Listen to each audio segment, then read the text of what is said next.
जय हिंद, नमस्कार। MP teacher academy 99 YouTube channel पर आपका एक बार फिर से हार्दिक स्वागत है। चलिए आज देख लेते हैं सीटेट 2024 में आए हुए प्रश्नों को। इससे फ़ायदा यह होगा कि जो जुलाई 2024 में एग्ज़ाम होने वाला है उसके पहले आप ये समझ पाएंगे कि कैसे प्रश्न आते हैं सीटेट के लिए, यानी सीटेट एग्जाम में। तो चलिए देख लेते हैं। यहाँ पे ऐसा ये फर्स्ट पेज है, ये पेपर का ऐसा ही फर्स्ट पेज रहता है। आप देख पा रहे होंगे परीक्षार्थियों के लिए जो निर्देश दिए हुए हैं यहाँ पे आप देख लीजिए। ये है हिंदी इंग्लिश दोनों भाषाओं में है। ठीक है, चलिए अब आगे देखते हैं, प्रश्नों के बारे में चर्चा कर लेंगे। तो पार्ट 1 है चाइल्ड डेवलपमेंट एंड पेडागाजी, यानी बाल विकास व शिक्षा शास्त्र। ये पेपर है 2024 का, तो आप इसको देख लीजिए। तो चलिए इससे आप अनुमान लगा पाएंगे कि कैसे प्रश्न सीटेट एग्जाम में आते हैं। तो पहला क्वेश्चन है, कक्षा में खेल प्रतियोगिता में हिस्सा लेते समय तनुज अपने दोस्त से कहता है कि वह भाला फेंकने में हिस्सा लेगा और रस्सी कूदने में उसकी बहन हिस्सा ले सकती है क्योंकि वह एक लड़की है और लड़कियां भाला नहीं फेंक सकती। यह खाली स्थान यहाँ पे दिया हुआ है को प्रदर्शित करता है। किसको प्रदर्शित करता है? तो इसका सही आंसर आप यदि चूज करेंगे तो किसको चूज करेंगे? इसका सही आंसर है चौथा नंबर। ठीक है, ये वाला। ठीक है, तो इस तरह से अगला क्वेश्चन देख लीजिए। नेक्स्ट है अपसारी चिंतन डॉट डॉट जबकि अपसारी चिंतन डॉट डॉट, यानी खाली स्थान। इसका सही ऑप्शन कौन सा होगा? इस तरह से एक खाली स्थान भरना है दोनों जगह में, तो इसका सही ऑप्शन होगा फर्स्ट नंबर। कौन सा? First number. ठीक है, चलिए आगे देखते हैं। नेक्स्ट है हिंदी इंग्लिश दोनों भाषाओं में है। तो यदि आप इंग्लिश के हैं तो इंग्लिश वाला यहाँ पे जो क्वेश्चन है ये देख सकते हैं, या फिर आप हिंदी के हैं तो यहाँ से ये वाला देख सकते हैं। ठीक है, चलिए तो क्वेश्चन है, निम्नलिखित में से कौन सा कथन समावेशी शिक्षा के बारे में सही नहीं है? ठीक है ना, तो देख लीजिए इसका सही ऑप्शन कौन सा होगा। इसका सही ऑप्शन है ये वाला, है ना। निश्चित पाठचर्या और मानक मूल्यांकन के आसपास ही एक समावेशी कक्षा का केंद्र होता है ना, क्योंकि ये तीनों तो सही हैं, है ना। तो हैं, लेकिन प्रश्न पूछ रहा है सही नहीं है, तो फिर हमारा आंसर कौन सा होगा? ये वाला सही नहीं है जो, है ना, उसी को उत्तर मानना है। ठीक है, चलिए आगे देखते हैं। ये है अभिकथन और कारण वाला। तो इसमें क्या है देखिए, अभिकथन ए, शिक्षार्थी जो पहले से जानते हैं उसके आधार पर अपने ज्ञान का निर्माण करते हैं। और कारण आर है पैटर्न ढूंढना और पिछले ज्ञान के साथ जुड़ाव बनाने से शिक्षार्थियों को जानकारी को सार्थक रूप से संसाधित करने में मदद मिलती है। इसमें 4 ऑप्शन दिए हुए हैं, सही ऑप्शन कौन सा होगा आप इसको देख सकते हैं। ये कारण है ना, और अभिकथन वाला क्वेश्चन है। ठीक है, तो चलिए इसके उत्तर को देखते हैं। तो इसका सही उत्तर कौन सा होगा? फर्स्ट नंबर, यानी कि यही वाला।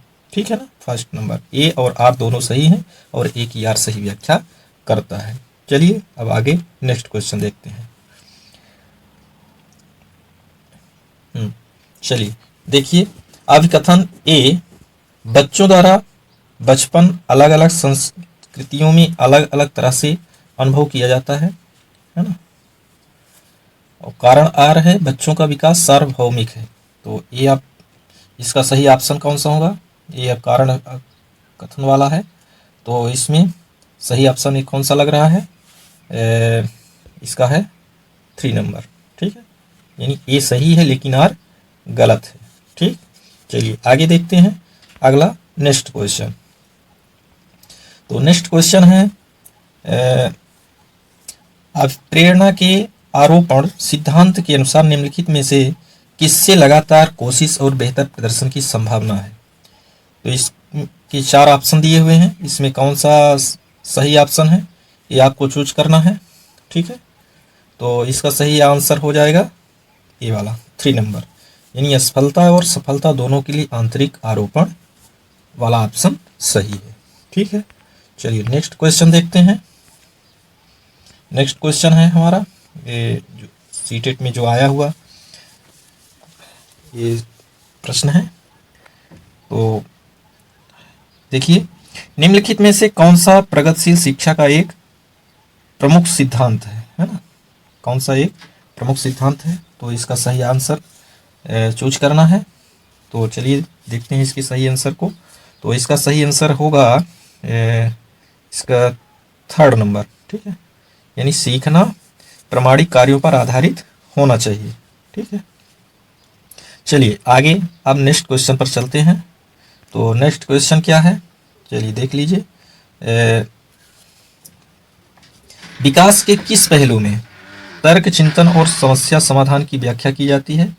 तो इसका सही ऑप्शन होगा संज्ञानात्मक विकास में। ठीक है, कौन सा होगा? संज्ञानात्मक विकास में। ठीक है, चलिए आगे देखते हैं अगला क्वेश्चन और उसका आंसर। तो चलिए देखते हैं। क्वेश्चन है लेव वायोत्स्की प्रस्तावित करते हैं कि ... बच्चों में स्व नियमन के लिए महत्वपूर्ण है। अब यहाँ 4 ऑप्शन दिए हुए हैं, तो इनमें सही ऑप्शन कौन सा होगा? तो इसका सही ऑप्शन होगा 2nd नंबर, निजी वाक। ठीक है, यही वाला। ठीक है, चलिए आगे देखते हैं नेक्स्ट क्वेश्चन। ये अब फिर से अभिकथन और कारण वाला प्रश्न है। तो चलिए इसको देख लीजिए। अभिकथन लॉरेंस कोहलवर्ग के नैतिक विकास सिद्धांत में बच्चे कार्यों को उनके परिणाम के आधार पर अच्छा या बुरा समझने से इस समझ पर पहुंचते हैं कि नियम और कानून नम्य है और बदले जा सकते हैं। नग्न है ना, नगण्य है, ऐसा कुछ नम्य लिखा है। ठीक है, नम्य लिखा है। कारण आ रहा है लॉरेंस कोहलवर्ग का तर्क है कि नैतिक विकास क्रमिक रूप से चरणों में होता है। तो इसका सही ऑप्शन है ना क्या है? देखिए इंग्लिश से है ना, ये क्वेश्चन इस तरह से है। चलिए इसका सही उत्तर देख लेते हैं। तो ये है क्या कि इसके 2 अभिकथन ए और कारण आर दोनों सत्य तो हैं, लेकिन जो आर है वो ए की सही व्याख्या तो कर रहा है ना। हाँ, तो ठीक है, तो इसको फर्स्ट है ना, इसका सही आंसर हो जाएगा फर्स्ट। ठीक है, 1st नंबर। ठीक, यानी 1st नंबर। चलिए आगे देखते हैं। थोड़ा सा देखने में बड़ा है, फिर भी देख लीजिए। हावर्ड गार्डनर के बहुबुद्धि के सिद्धांत के अनुसार निम्नलिखित में से कौन सा सेट बुद्धि और उसके संबंधित विशेषताओं के सही मेल का प्रतिनिधित्व करता है? तो इसका सही ऑप्शन होगा 3rd नंबर है ना, संगीत में प्रदर्शन या रचना करने के कौशल। ठीक है, ये वाला। ठीक, चलिए नेक्स्ट क्वेश्चन देखते हैं। नेक्स्ट क्वेश्चन में है निम्नलिखित में से कौन सा कथन अधिगम के बारे में सही नहीं है? अब ये यहाँ पे ध्यान रखना है कि ये यहाँ पे नहीं भूलना है, जरूर ध्यान दीजिएगा, क्योंकि ये यदि नहीं छूट गया देखने में या समझने में, ध्यान नहीं आया, तो उत्तर गलत हो जाता है ना। तो ये प्रश्न पूछ रहा है कि कौन सा कथन अधिगम के बारे में सही नहीं है। ठीक है, तो 3 तो सही होंगे और एक तो चौथा जो होगा वो सही नहीं होगा, उसी को आंसर मानना है, उसी को चूज करना है। ठीक है, तो चलिए देख लेते हैं। ठीक है, तो इसका सही आंसर क्या होगा? अधिगम एक प्रक्रिया नहीं अपितु एक उत्पाद है ना, यही गलत है इसका। ठीक है, चलिए नेक्स्ट क्वेश्चन। नेक्स्ट क्वेश्चन है निम्नलिखित में से कौन सा कारक समस्या समाधान को बढ़ावा देता है? तो इसमें कौन सा ऑप्शन है ऐसा जो समस्या समाधान को बढ़ावा देता है? तो इसका फर्स्ट नंबर अपसारी चिंतन। ठीक है, चलिए आगे नेक्स्ट क्वेश्चन। कोहल वर्ग के नैतिक विकास सिद्धांत के अनुसार किस स्तर पर बच्चे आत्म केंद्रित होते हैं और किसी कार्य को करने में अपना ही लाभ देखते हैं? तो इसका सही ऑप्शन क्या होगा? पहले स्तर के दूसरे चरण में, है ना, सेकेंड नंबर ये वाला। ठीक, यही ऑप्शन सही है। ठीक, चलिए आगे देखते हैं अगला।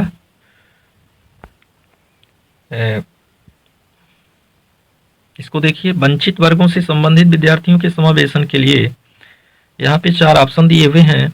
इन चारों ऑप्शनों में सही ऑप्शन चूज करना है। तो इसका सही ऑप्शन तो पहला ही है, फर्स्ट नंबर। विविध परंपराओं के प्रति जागरूकता और संवेदनशीलता को बढ़ावा देना चाहिए। चलिए नेक्स्ट क्वेश्चन देखते हैं। निम्नलिखित में से उपयोगी प्रतिपुष्टि की एक विशेषता कौन सी है? तो इसमें 4 ऑप्शन दिए हुए हैं। सही ऑप्शन इसका होगा फोर्थ नंबर, या सामयिक और विशिष्ट होती है। ठीक है, चलते हैं नेक्स्ट क्वेश्चन पर। अब इसको देखिए, समीपस्थ सिद्धांत कहता है कि शैशवावस्था में ये 4 ऑप्शन दिए हुए हैं।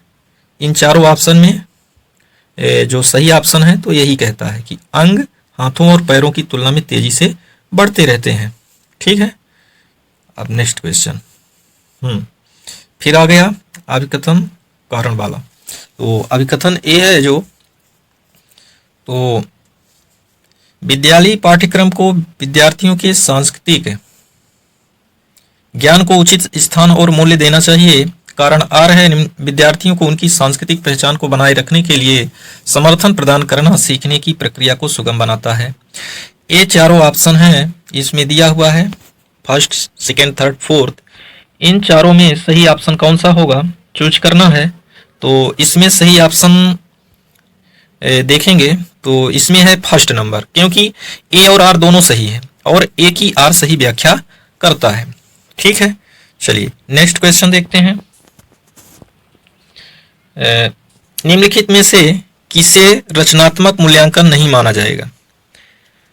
किसे रचनात्मक मूल्यांकन नहीं माना जाएगा? तो इसका सही ऑप्शन है थर्ड नंबर, एक मूल्यांकन कार्य जो मानदंड के एक मानक पैमाने के अनुसार छात्रों की तुलना करने में सहायक होता है। बाकी तीनों ऑप्शन माने जाने वाले हैं, यही एक ऑप्शन नहीं माना जाएगा जो कि उत्तर होगा, यानी इसी को आंसर मानेंगे इस क्वेश्चन का। ठीक, चलिए आगे चलते हैं। हाँ, नेक्स्ट क्वेश्चन देखिए, इसमें निम्नलिखित में से पठन वैकल्य की एक विशिष्ट विशेषता कौन सी है? तो इसका सही ऑप्शन होगा सेकेंड नंबर। ठीक है, ध्वन्यात्मक प्रसंस्करण में कठिनाई। ओके, चलिए अब नेक्स्ट क्वेश्चन देखते हैं। तो नेक्स्ट क्वेश्चन है, निम्न में से किस प्रकार के प्रश्न एक छात्र की जानकारी का गंभीर रूप से मूल्यांकन करने की योग्यता का आकलन करने में मदद करता है? तो इसका सही ऑप्शन कौन सा होगा? तो इसका सही ऑप्शन है वो एक प्रश्न जो छात्र की व्यक्तिगत राय पूछते हैं, यानी कि सेकेंड नंबर। ठीक है, ये वाला। ठीक है, ठीक, आगे देखिए। बाध्यता एक ... स्थिति है जबकि अक्षमता एक ... स्थिति है। इन खाली स्थानों में क्या भरना है, कौन सा ऑप्शन सही होगा, 4 ऑप्शनों में से एक ऑप्शन चूज करना है। ठीक है, तो इसका सही ऑप्शन होगा फर्स्ट नंबर। ठीक है, जैविक, यानी यहाँ पे जैविक भरना है और यहाँ पे कार्यात्मक। ठीक है, चलिए आगे नेक्स्ट क्वेश्चन देखते हैं। निम्नलिखित में से कौन सा कथन संज्ञान और भावनाओं के बीच के संबंध को उपयुक्त रूप से परिभाषित करता है? तो इसका सही ऑप्शन कौन सा होगा? Second number. ठीक है, भावनाएं और संज्ञान आपस में एक दूसरे पर पारस्परिक रूप से निर्भर करते हैं। ठीक है, चलते हैं आगे, नेक्स्ट क्वेश्चन देखते हैं। प्राथमिक कक्षाओं में भाषा का विकास किस प्रकार संसाधित होता है? ठीक है, तो इसमें जब शिक्षक औपचारिक भाषा के प्रयोग पर जोर देते हैं और उसे लागू करते हैं, है ना।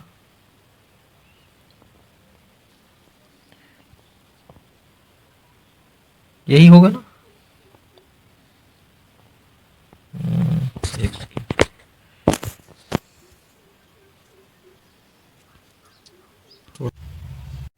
तो इसका एक फर्स्ट नंबर होगा। ठीक है, प्राथमिक कक्षाओं में भाषा का विकास किस प्रकार संसाधित होता है? जब शिक्षक अमूर्त अवधारणाओं को संदर्भित करने के लिए ठोस उदाहरणों का उपयोग करते हैं, है ना। ये वाला सही होगा, ये तो है ना। ठीक है, ध्यान रखिए। चलिए आगे देखते हैं।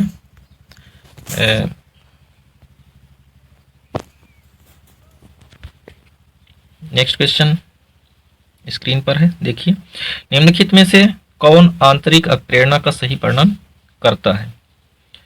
तो इसका सही ऑप्शन होगा प्रेरणा जो कार्य के व्यक्तिगत आनंद से आती है। ठीक है, सेकेंड नंबर। चलिए नेक्स्ट क्वेश्चन। निम्न में से कौन सा आलंबन के उदाहरण है ना। कौन आलंबन के उदाहरण है? तो यहाँ पे एक कुछ अलग तरीके का क्वेश्चन है। ठीक है, देखिए यहाँ पे ये जो A B C D E दिया हुआ है ना, A B C D E, फिर इनमें इनको चूज करना है, ये इन ऑप्शनों को, है ना। यहाँ नहीं चूज करना है, इनमें देख लीजिएगा, है ना। तो इसका सही ऑप्शन कौन सा होगा? ए बी सी डी, है ना, यानी कि ए भी सही है, बी भी सही है, और सी भी सही है और डी भी सही है, यानी कि थर्ड नंबर। ठीक है, ए वाला ऑप्शन सही होगा। ठीक है, चलिए आगे देखते हैं। Next question. विकास के क्रम में बच्चे सूक्ष्म पेशी कौशल से पहले सकल पेशी कौशल विकसित करते हैं। यह दर्शाता है कि विकास इन 4 ऑप्शनों में चूज करना है। तो इसका सही ऑप्शन क्या होगा? समीप दूराभिमुख। ठीक है, चौथा नंबर ऑप्शन। चलिए आगे देखिए, नेक्स्ट क्वेश्चन। जीन पियाजे के संज्ञानात्मक विकास के सिद्धांत के अनुसार निम्नलिखित में से कौन सी क्षमता मूर्त संक्रियात्मक सोच को पूर्व संक्रियात्मक सोच से अलग करती है? तो इसका सही ऑप्शन होगा विकेंद्रण, है ना, यही वाला। ठीक है, विकेंद्रण। ठीक है, चलिए आगे देखते हैं। यानी इसका आंसर विकेंद्रण होगा। ठीक है ना, अब आगे देखते हैं। नेक्स्ट क्वेश्चन है, रस्सी कूदते समय पैर में रस्सी फंसने के कारण आउट होने के बाद आरू कहती है कि उसे रस्सी ने जानबूझकर आउट किया। जीन पियाजे के संज्ञानात्मक विकास सिद्धांत की किस अवस्था में बच्चे इस तरह के तर्क देते हैं? तो इसका सही ऑप्शन होगा पूर्व चलन अवस्था। क्या होगा? पूर्व चलन अवस्था। ठीक है, यानी 4th नंबर। चलिए आगे देखते हैं नेक्स्ट क्वेश्चन को। तो नेक्स्ट क्वेश्चन क्या है, देखिएगा। सीखने के सामाजिक संरचनावादी विचार इस बात की वकालत करते हैं कि ये 4 ऑप्शन हैं, चारों ऑप्शनों को में से चूज करना है सही उत्तर। तो इसका सही उत्तर होगा सेकंड नंबर, शिक्षार्थी सक्रिय रूप से ज्ञान का निर्माण करते हैं। तो ये थे बाल विकास शिक्षा शास्त्र के कुछ क्वेश्चन। आप आगे नई वीडियो में और क्वेश्चन लाएंगे, तो आज यहीं इस वीडियो को रोकते हैं। यदि आपको ये वीडियो अच्छी लगे तो आप इसको शेयर कर दीजिए, लाइक कर दीजिए, यही आपसे हम चाहेंगे। और चैनल को तो सब्सक्राइब कर ही लीजिए, क्योंकि यदि चैनल को आप सब्सक्राइब किए रहेंगे तो कोई भी नया वीडियो आएगा तो नोटिफिकेशन आप तक पहुंचेगा। ठीक है, तो चलिए तब तक अपना ख्याल रखिए, मिलेंगे नई वीडियो के साथ। जय हिंद, जय भारत।